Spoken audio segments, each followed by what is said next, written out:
Moving on to the next question, which has come in live. It's from Jean, who attended our recent Climate Cafe in Glasgow, and she wants to know how the parties will recognise the need to do more about embedding climate change issues in public procurement in Scotland.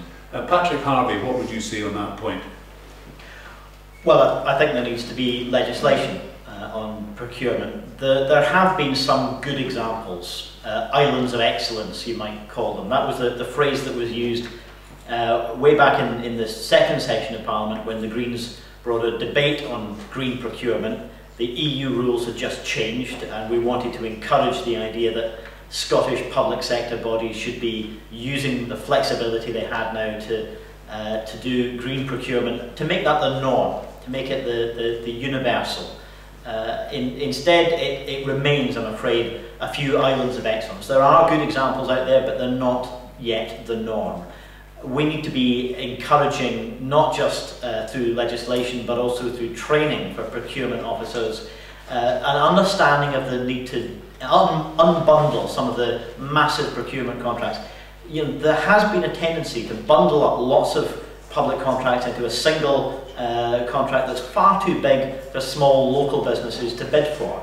And you know, that's a barrier to getting the localism in a lot of the areas of public procurement that would help to reduce emissions, but also help to stimulate a more sustainable economic future for local economies. If you keep a pound circulating around in a local economy, it stays there and creates a much bigger benefit than if the profit from public procurement contracts just get siphoned out to multinationals. So there's an economic opportunity here as well as an environmental one. All right, but Mike, it does need legislation. Thank you. Mike Crockart, for the Liberal Democrats, where do you stand on making sure that public procurement recognises climate change?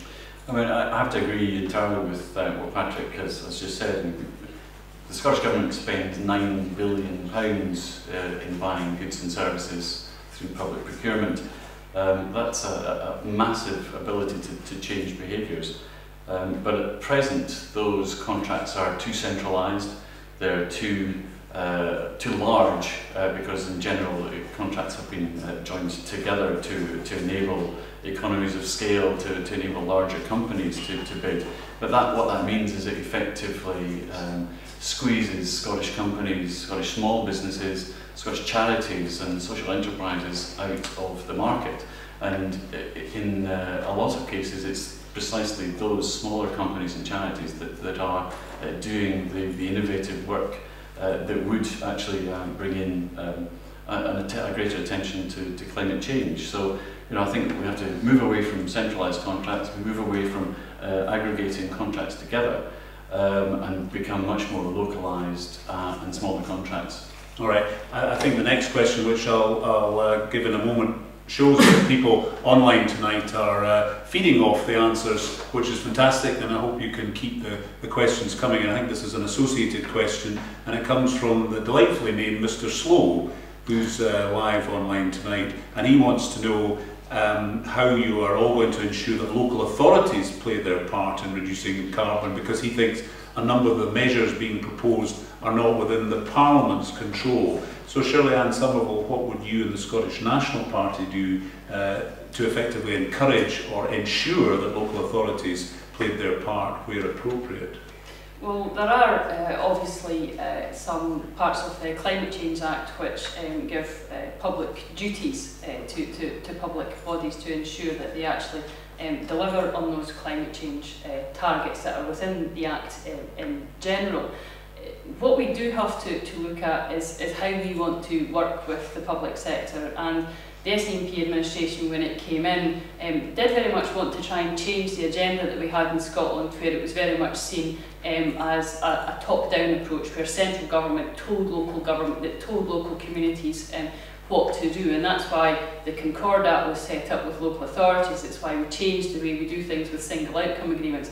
So I don't necessarily think this is all to do with a stick of demanding that local authorities carry certain aspects of this out, about pressurising them into it. Yes, these are difficult times for every section of government, but the targets are there, the targets need to be met.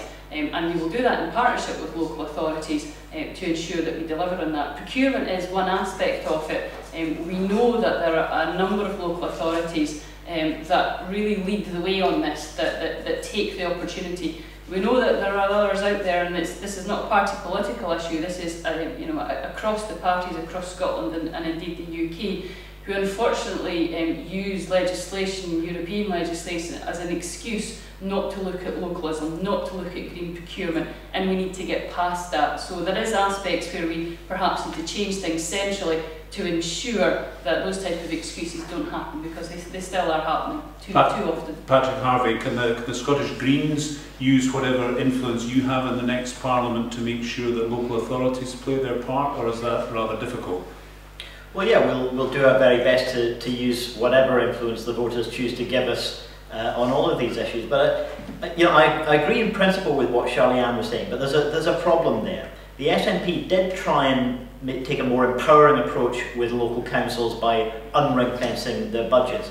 But what's happened now is that we have imposed duties under the legislation, as I think was the right thing to do, but we've done it, and that's been followed up with cuts to local authority budgets. Now, if councils are faced with these extra duties and a cut in their budgets, something's got to give. And that's why a few months ago, when the political parties were drafting their manifestos, some senior folk from local councils in Scotland were doing the rounds of the political parties saying, hang on with the climate targets, let's give it 10 years and let us do what we need to do to get through the cuts first, and then we'll think about climate change. That's not a universal view in the local authorities, absolutely, but it will become a more powerful view if we just hand on the Tory cuts to public services in Scotland. And this comes down to the real danger that the cuts will not just risk economic recovery, not just be socially damaging, but they'll be environmentally reckless as well. And so we have to be willing to talk about raising revenue from those who can afford to pay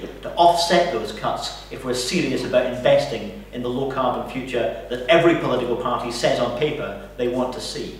Which I think, Ian McGill, is a perfect cue to ask your comments now. Yep, with regards to local authorities, one of the interesting things in our manifesto is the requirement for local authorities to publish heat maps showing where the demand is in the local areas, with a view to increasing the take-up of district heating where appropriate. In the public sector, will require all public bodies to publish details of their energy consumption and commit to a target to reduce it, so that we can be holding the public bodies accountable. With local authorities, again, it's been discussed about looking at procurement and encouraging and enabling small businesses to be able to put in for public contracts, and that will apply to local authorities as well as to Holyrood, and that will see big differences. But are you going to give them the funds to do it so that they're not casting the issue as climate change action versus do we keep employing social workers? Yeah, I mean, so you're going to reverse the cuts? No, we're not reversing cuts, but So what you'll find in our manifesto, Patrick, is our manifesto is entirely costed. We've produced a 50-page document of all the work-ins, which hasn't been matched by the other parties yet. I know the SNP haven't got round to releasing a manifesto yet, but when we do see the manifesto, I'm not convinced the funding is all as outlined as clearly as ours is. So everything that's in our manifesto, every commitment here, there is a fully costed document showing our working for the next 4 years. It's not based on efficiencies, it's all based on an actual working. So yes, our manifesto pledges are all costed, the costings are all published, the costings have all been scrutinised and came back as yes. What we're saying is, yes, everything we're pledging is affordable. If the cuts are going to start... All right, okay, I'll leave it there. Sarah Boyatt, very quickly, because I want to move things on. The questions are coming in. We're over half an hour in, which is excellent. More and more people joining the debate. Lots of questions coming through. By the way, don't forget to take our email action after tonight's debate. Look out for the link, which will be appearing on your screen shortly. Next question. This is a worldwide debate, and it's going to be an international one. Very quickly, Sarah Boyack, on Patrick and Ian's exchange there. The cuts are going to make a huge difference to local authorities, and what central government in Scotland has got to do is to help them make the right choices. That's why we're committed to using things like the feed-in tariff, community renewables, to create new sources of income for local authorities. And we've set up Energy Scotland to actually help them do that. If you think about it, the generation of senior local government officers have not been taught about the low carbon world. Nobody who's not, if you've not been in university for the last 10 years, that wasn't on the agenda for people. So there's a huge upskilling and knowledge requirement, and central government's got to pool those resources and not berate local authorities, but work with them in a partnership. And I think if they work together, a good lead taken by the Scottish Government in terms of the public duty would be a good way forward. And things like local food procurement, for example, lots of opportunities.